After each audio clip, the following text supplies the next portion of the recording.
What is up? What is good? Welcome back to another video. This is another episode of World Outlook. I think this is the second. Yes, this is the second episode of World Outlook. Right here is where I let you guys know what I'm expecting from the market this week. Yes, what I'm expecting from the market this week. And from these videos, my World Outlook, this is where you get to learn my strategy, how I approach the market and how I see the market.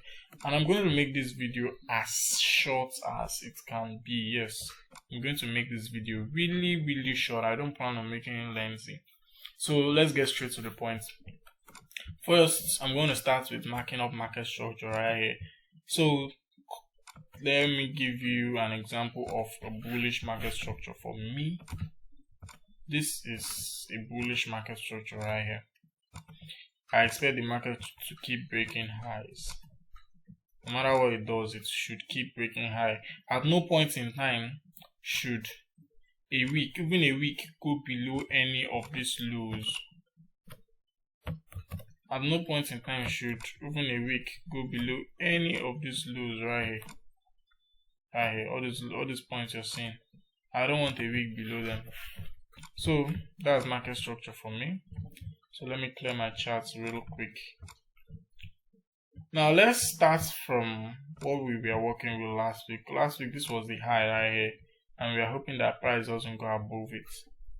Yes, this was the high, and we are hoping that price doesn't go above it, because if price goes above it, automatically I am bullish. Let me make sure this line is straight. Okay, yeah, it's straight. So if price goes above it, automatically I was bullish. Now, if I'm to draw this structure, when I start from down here, this is what I'm going to draw.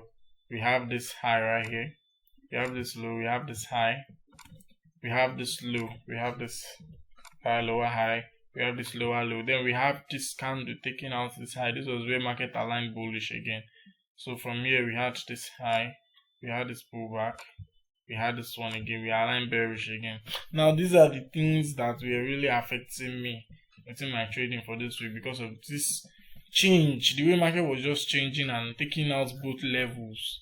Okay, it took out this level, it took out this other one again.